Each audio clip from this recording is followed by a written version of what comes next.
Alors, bonjour à tous. Et à tous, oui. C'est un peu impressionnant, j'ai moins l'habitude de faire cet exercice. Hein. Pour celles et ceux qui ne me connaissent pas, donc je m'appelle Magali, je suis Mag en cuisine sur les réseaux sociaux, ça fait 5 ans. Et sur mon compte, je montre des recettes de gâteaux, de goûters, beaucoup axés pour les enfants, beaucoup de choses qui sont vraiment simples et accessibles à faire pour tout le monde, avec du matériel vraiment très simple. Donc pour tous ceux qui ne me connaissent pas, je vous invite à venir me suivre. Vous verrez que je fais beaucoup de gâteaux et notamment aux périodes de fêtes. Et donc là, bientôt, pour les fêtes, c'est Shavuot. Et du coup, je me suis dit que c'était bien de parler un peu des recettes liées à Shavuot. Attendez. Donc, je vais vous parler un petit peu des gâteaux de Shavuot, parce qu'à Shavuot, il y a plein de nouveaux ingrédients qui atterrissent dans les magasins cachers. On ne sait pas forcément comment les utiliser, quoi faire comme recette, etc. Donc, je suis ravie de vous parler un peu de tout ça. N'hésitez pas à me poser des questions et tout, si je peux y répondre. Je suis vraiment une amatrice en cuisine, hein, donc je fais avec ce que j'ai essayé, ce que j'ai appris, ce que je me renseigne, etc. Mais j'aime ça, donc je suis très contente de faire ce petit atelier avec vous. Alors déjà, juste pour la petite histoire, donc on arrive à Shavuot. Et pourquoi à Shavuot, on a l'habitude de faire des gâteaux au fromage, les cheesecakes, des choses lactées? C'est que à cette période, je ne vais pas vous apprendre ça et je ne suis pas là du tout pour faire un cours de Torah, ce n'est pas mon domaine du tout. Mais à cette période, à Shavuot, on a reçu la Torah et on a appris les règles de cacheroute et notamment la différence entre, ne pas mélanger le lait et la viande. Et à ce moment-là, en fait, quand ils ont reçu la Torah, du coup, ils ont dû faire uniquement des choses à base de lait et pas la viande pour pas mélanger, parce qu'ils n'avaient pas encore les ustensiles et tout le nécessaire de cacheroute pour pouvoir le faire. Donc, ils ont fait des choses à base de lait. Et du coup, à Shavuot, pour se rappeler de cette période-là, on fait des gâteaux lactés. Alors, le cheesecake, c'est vraiment la recette de base qu'on fait pour Shavuot. D'ailleurs, ça vient des Ashkénazes. Ils ont l'habitude de faire le cheesecake. Alors aujourd'hui, on le décline dans plein de choses différentes, de parfums différents. Vraiment, on fait plein de choses avec. Et je vais vous expliquer un peu tout ça. Alors déjà, voilà. Il y a plusieurs recettes de cheesecake. On fait le cheesecake cuit ou le cheesecake cru. On utilise plein d'ingrédients qui sont différents. Le premier ingrédient qu'on utilise, c'est vous le voyez très souvent donc à cette période, c'est le fromage frais. D'accord ? Le fromage frais, c'est cette petite boîte-là et elle a 3 couleurs. Donc si vous avez l'habitude d'aller dans les magasins cachers, on a le cheesecake qui est de couleur bleue, un cheesecake qui est de couleur verte et un cheesecake qui est de couleur rose. D'accord ? Je ne sais pas si vous voyez de quoi je parle. Sur chaque cheesecake, il y a un pourcentage de matière grasse à l'intérieur. Donc celui qui est vert, il est à 7% de matière grasse. Celui qui est bleu, il est à 3%. Et celui qui est rose, il est à 0%.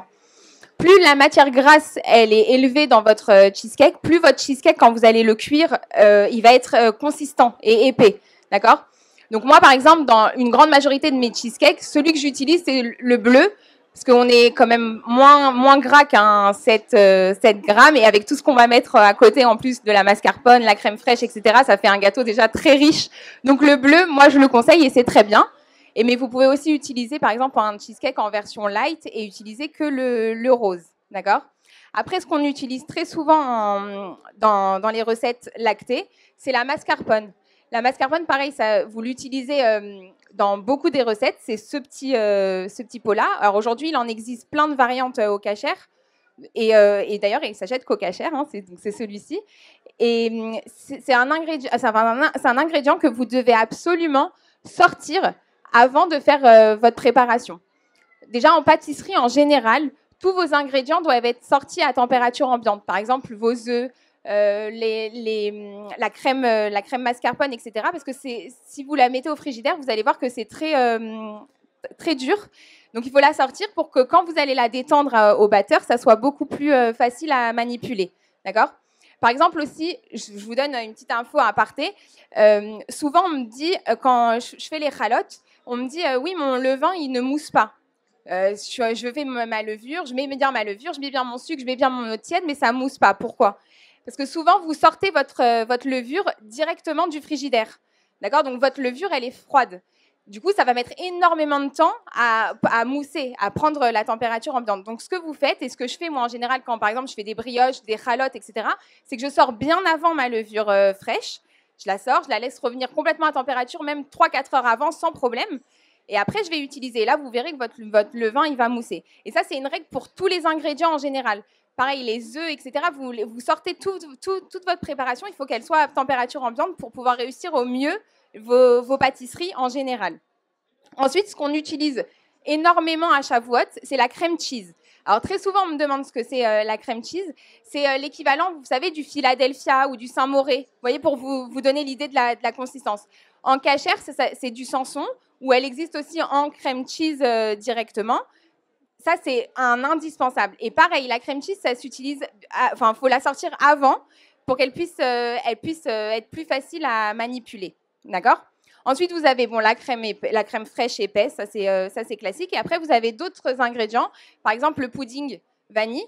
Donc ça, c'est aussi un ingrédient qu'on entend souvent dans les recettes de cheesecake, etc. Le pudding vanille, c'est cette préparation-là. Vous allez voir, je vais vous faire une petite démonstration rapide de cheesecake, comme ça, vous allez voir comment l'utiliser. C'est très facile.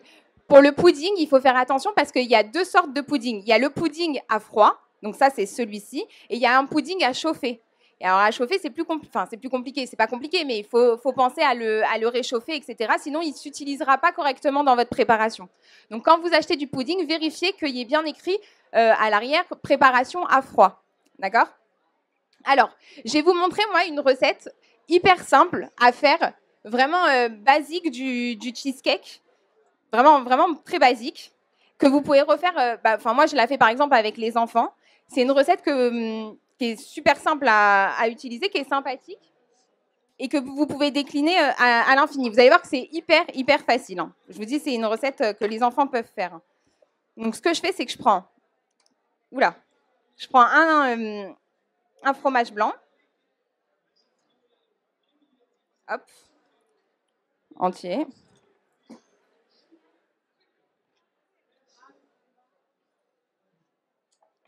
Je viens prendre un pudding, comme ça, je vais vous montrer ce que c'est.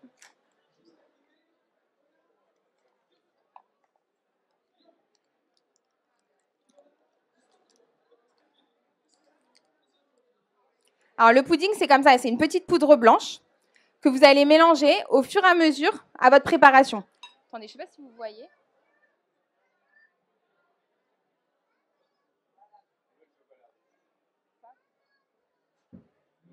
Voilà. Et vous allez voir que votre préparation, au fur et à mesure, elle va s'épaissir. Bon, j'en mets partout, hein, mais bon. Hop. Et ça, c'est une préparation. Enfin, vous allez voir, c'est une base de cheesecake cru, d'accord? Donc ça, vous pouvez mettre, par exemple, vous pouvez tapisser au fond d'un moule. Vous savez, vous émiettez donc des petits biscuits comme ça, et vous mélangez une petite quantité de beurre pour pouvoir lier le gâteau. Ce que vous pouvez faire aussi quand vous faites vos cheesecakes, que ça soit cru ou cuit, que vous voulez faire une base de biscuits, vous la mettez, donc vous étalez bien, vous savez, au fond de votre moule, ok? Vous appuyez bien pour sceller cette préparation pour pas qu'elle s'émiette en fait après cuisson ou après le passage au frigidaire.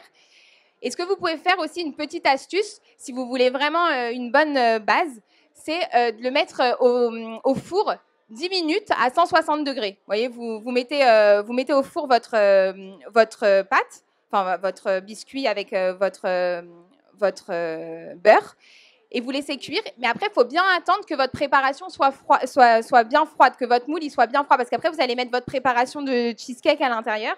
Il ne faut pas qu'il y ait de choc de température. D'accord? Alors, regardez. Je vous montre. Si vous avez des questions entre-temps, hein, n'hésitez pas. Hein. Ensuite, cette préparation-là aussi, moi, ce que j'aime bien faire, donc là, je vais vous montrer une base de cheesecake normale, mais ce que j'aime bien faire et ce que les enfants, ils apprécient beaucoup, c'est de le mettre dans un moule. Je la remplis dans un moule. Une fois qu'il a pris au congélateur, je le mets au congélateur. Donc, du coup, une fois qu'il a pris au congélateur, je découpe, vous savez, des petits bâtonnets, un peu, enfin, vous voyez, comme des rectangles, en fait, que je vais tremper dans du chocolat, vous voyez, avec un bâton. Et je vais en sortir, ça fait une petite glace sympathique pour les enfants. Il fait beau à la période de Shavuot et tout, et c'est super bon. Et ils apprécient. Hop. Ensuite, je vais rajouter un verre de lait. Hop. Et après, ma préparation, elle est prête. Vous voyez, c'est vraiment très simple.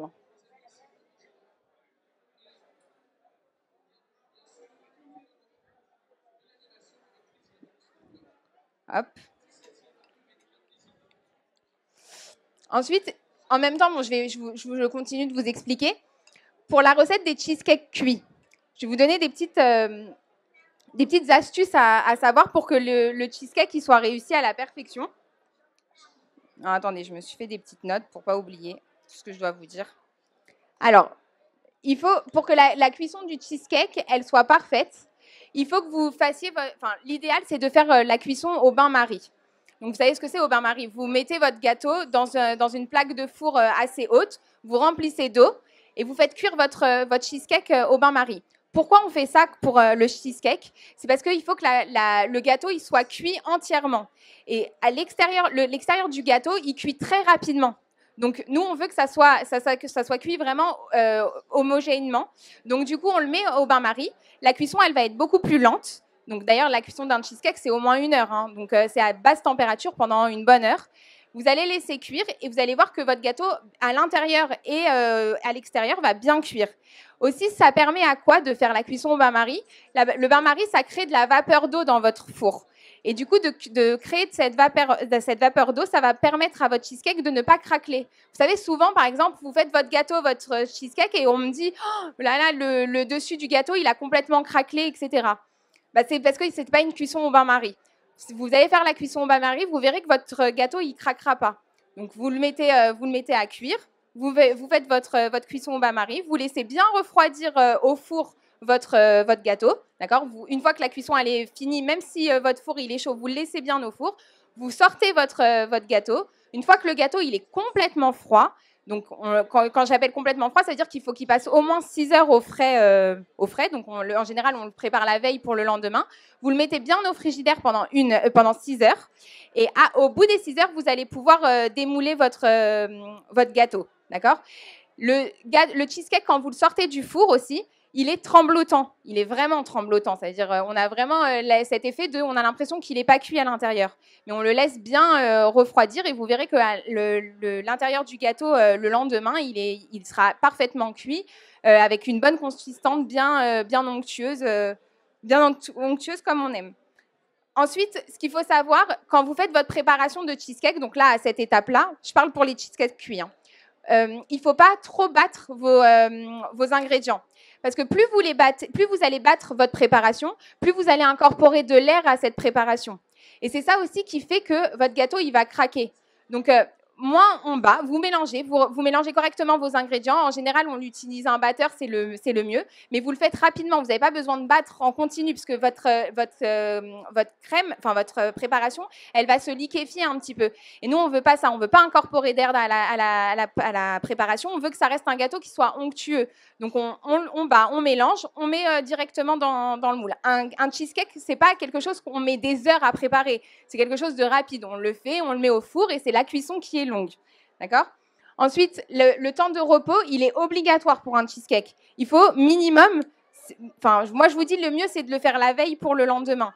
Maintenant, en général 4 heures, je pense que ça fonctionne très bien. Pour le temps de conservation, donc un cheesecake se congèle super bien. Vous pouvez congeler un cheesecake, mais sans problème. Hein. Alors vraiment, sans problème, ça se congèle très très bien. Vous pouvez en préparer en avance, donc les faire dès maintenant pour Shavuot, il n'y a aucun problème. Pour le décongeler, vous le sortez la veille du jour où vous voulez le consommer. Donc vous le sortez et vous le décongelez au frigidaire. C'est-à-dire que la veille, vous le sortez pour le lendemain soir, d'accord ? À peu près, pour avoir le temps. Et vous le laissez bien décongeler au frigidaire. Le cheesecake, ça se garde maximum 4 jours au frigidaire. D'accord ? Donc, à partir du moment où vous le faites, 4 jours de consommation, il n'y a aucun problème. Au-delà de 15 jours, ça y est. Enfin, mais bon, il faut qu'il tienne 4 jours dans le frigidaire. En général, c'est mangé quand même rapidement, un cheesecake. Voilà, un cheesecake, ça se congèle très bien. Ensuite, je peux vous donner aussi d'autres idées de gâteaux à faire pendant Shavuot. Il y en a plein. Parce que le cheesecake, moi, alors, je sais, moi, personnellement, c'est pas mon gâteau préféré, le cheesecake. Mais il y a plein d'autres gâteaux à Shavuot qu'on peut faire. Et notamment, un des plus appréciés, je pense que chez tout le monde, c'est le tiramisu. Ça, vous pouvez le faire sans aucun problème. C'est mascarpone, de la crème liquide à monter. Utiliser de la crème liquide Halavi aussi, c'est l'occasion à ce moment-là d'utiliser de la crème Halavi. Mettez des boudoirs, faites des... Enfin, vous pouvez faire plein de mélanges. Vous pouvez rajouter du Nutella, enfin du chocolat Halavi à l'intérieur. Vous pouvez mettre du spéculoos. Vous pouvez faire avec des petits biscuits, des cookies, faire des montages différents pour le tiramisu. En idée de gâteau aussi, vous avez le flan, qui est un gâteau Halavi super simple à faire et hyper bon à manger à ce moment-là. Vous avez le malabi. Je ne sais pas si vous connaissez, c'est un espèce de gelée. C'est super bon à la rose en Israël, on en mange beaucoup. Non, ça ne vous parle pas, le malabi? Ben, c'est une recette que je vais faire alors. Ça, vous essayerez parce que c'est vraiment très bon et frais à manger. On a aussi des glaces, tout simplement. Faire des glaces à Shavuot, c'est l'occasion. On peut manger un repas lacté pendant les fêtes, donc faites des glaces, agrémentez-les, vous pouvez faire plein de choses. Et après, décliner le cheesecake à l'infini. Vous pouvez faire des parfums différents, vous pouvez faire au chocolat, vous pouvez faire à la noisette, vous pouvez faire avec des fruits, faire framboise, pistache. Enfin, vraiment, vous pouvez faire plein de choses différentes. Alors, regardez, là, je vous montre. Donc là, moi, je l'ai fait pour le faire en mode atelier. Donc, comment? J'ai mis un verre de lait entier, 500 grammes de fromage blanc, un pudding vanille et un verre de lait. C'est vraiment tout simple. Ouais, c'est vraiment simple. Après, ce que je fais, et ça, vous pouvez le faire du coup à la maison aussi sous cette forme-là, mais après, vous pouvez le faire, vous savez, dans un moule rond et mettre votre base de gâteau et après mettre cette préparation-là à cuire. Moi, ce que je fais là, c'est que je vais prendre des petits biscuits. Donc, normalement, l'idéal, c'est de les tremper dans le lait avant. Je vais les mettre comme ça au fond de mon moule. Vous ne voyez pas du tout. Je les mets au fond comme ça du moule. Okay. Je viens mettre... En fait, là, je vais faire un montage comme un montage de tiramisu. Et ce que vous pouvez faire aussi avec ça... Attendez, je vais vous montrer... attendez, je vous montre d'abord un. Hop, là, je viens mettre mes biscuits au fond. Là, je vais le monter comme un tiramisu, d'accord? Mais vous pouvez le faire juste avec la base et monter après votre préparation sur le dessus. Voilà. Ici, à cette étape-là, vous pouvez rajouter du topping que vous voulez, du coulis de fraises, donc là, j'ai ramené du deli nut, mais vous pouvez mettre du deli nut, vous pouvez mettre des petits fruits, des framboises, de la pistache, vraiment ce que vous voulez. Ce que vous pouvez faire aussi, c'est prendre par exemple 2 petits lus comme ça, ok, mettre la préparation ici. Hop.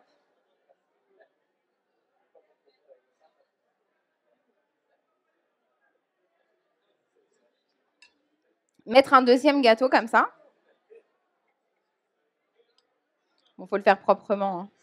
Hein. Hop, et vous les mettez au congélateur. Et ça vous fait des petits biscuits comme ça, des petits biscuits sympathiques à manger. Enfin voilà, les enfants ils aiment bien ça aussi. Et là je vais enchaîner comme ça la recette. Hop. Est-ce que vous avez des questions ou quelque chose que vous voulez savoir? C'est du pudding vanille, ça s'appelle comme ça. Je pourrais pas vous dire exactement ce qu'il y a dedans, mais c'est un mix comme ça.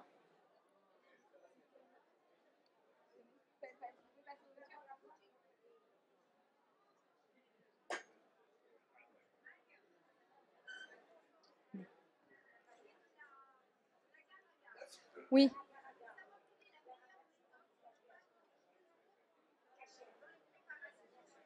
Alors, il faut chauffer un petit peu l'eau. Enfin, moi, je le fais. Alors là, j'utilise moins l'agar-agar que, par exemple, la gélatine de poisson.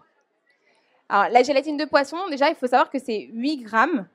Ok, 8, le petit, non, c'est pas un sachet. Faut peser, c'est l'équivalent d'une cuillère à café. Vous voyez, 8 grammes avec 40 grammes à peu près d'eau tiède. Ouais, chaude. Vous mélangez bien. Ça donne une petite préparation. Cette préparation, on la met au frigidaire. Elle va durcir, elle va devenir en fait de la gélatine. Et après, moi, je la passe quelques minutes au micro-ondes. Donc, elle devient liquide. Et là, quand vous la mettez dans la préparation, elle s'utilise parfaitement. Il n'y a pas de grumeaux. Voilà. C'est de la gélatine pour maintenir un gâteau, un entremets, etc.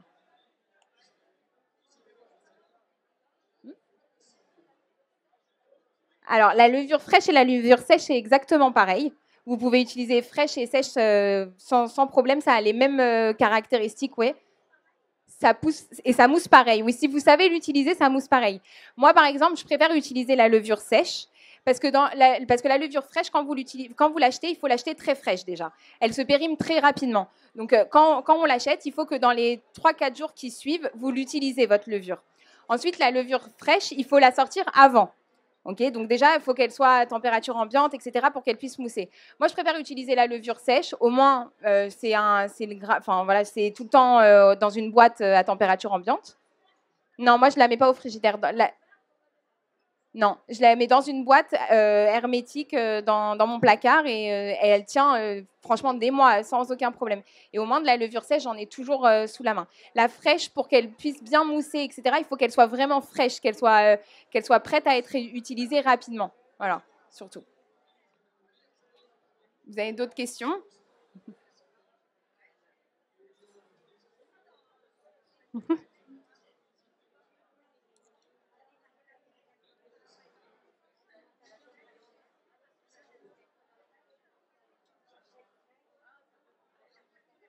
Et l'équivalent, un cube de levure, c'est 40 grammes de levure.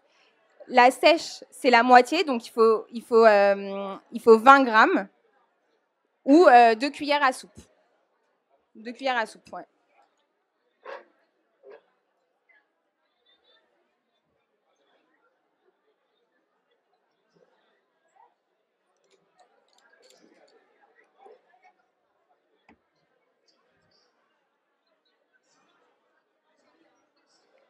Voilà.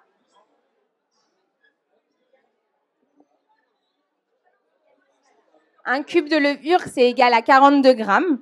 C'est 20 grammes de sèche. Donc, c'est la moitié. À chaque fois, vous divisez la moitié. Et sinon, c'est 2 cuillères à soupe. 2 cuillères à soupe de levure. Voilà. Bon, normalement, il faudrait faire fondre un peu le Daily Nut et en rajouter sur le dessus. Mais là, il est trop froid. Voilà. Et après, la barquette comme ça, je la mets au congélateur. Alors, soit je la mets au congélateur comme ça et après, je peux la consommer directement. Soit moi, ce que j'aime bien faire avec cette recette, donc c'est ce que je vous disais tout à l'heure, c'est que une fois qu'elle a pris au congélateur, je la coupe en lingots, vous voyez, donc ça me fait plusieurs lingots comme ça. Je fais fondre du chocolat, je trempe mon gâteau dans le chocolat et les enfants, ils adorent manger ça. Ça fait une petite glace au chocolat à manger, très sympa. Et ça, soit vous pouvez le mettre donc directement au frigidaire, soit vous le mettez au congélateur. Voilà. Et ça marche très bien. Voilà. Voilà, je sais pas si... Oui. Non, le tiramisu, vous trempez vos boudoirs dans du café au lait ou dans du café. Après, vous mettez vos boudoirs, vous mettez votre préparation de tiramisu. Vous mettez, alors moi j'aime bien mettre un peu de chocolat ou de diglinette et ainsi de suite. Vous remettez vos biscuits, votre préparation, vos biscuits et vous finissez à chaque fois par la préparation et une fois que ça a bien pris au frais, vous saupoudrez. D'ailleurs le tiramisu, ce que je fais souvent moi, c'est je le mets dans un moule très joli, vous savez, à décoration en silicone en bas. D'accord. Donc je commence par la préparation. Ensuite, je mets mes boudoirs, ma préparation et je finis par les boudoirs. Ce moule, je le mets au congélateur. D'accord. Et le lendemain, donc je le retourne. Mon tiramisu est complètement congelé. Et quand je vais retirer mon moule, vous allez avoir toute la décoration du moule en fait qui va être sur le dessus. Et je saupoudre à ce moment-là de cacao, de cacao non sucré. Et je vous jure, ça fait une sensation à table de montrer un tiramisu comme ça magnifique. C'est waouh. Et ça fait son effet à table et vous le laissez décongeler au frigidaire et ça fait super beau gâteau à table alors qu'on a juste fait un tiramisu. C'est simple à faire et et ça fait sa sensation, quoi. Voilà. Bon. Ouais, sans problème. Enfin, il faut bien le filmer. On le filme bien, puisque de toute façon, le moule, il est haut, donc à l'envers. On le filme, on le met au congélateur. Ça va au congélateur toute la nuit, donc il fiche complètement le gâteau. Et après, le lendemain, il est complètement congelé. C'est comme une glace, en fait. Donc, on le démoule. Et quand ça se démoule parfaitement. Mais même, vous pouvez le mettre dans des moules très hauts, un peu Savarin, avec de la déco et tout. Franchement, c'est une super bonne idée et c'est hyper joli à présenter quand vous arrivez avec votre dessert comme ça, hyper beau, alors que c'est juste un tiramisu. C'est très sympa à faire. Voilà, après, vous pouvez faire plein de choses, hein, des verrines. Il y a plein de choses à faire. Voilà. Est-ce que vous avez d'autres questions? Je me ferai un plaisir de répondre.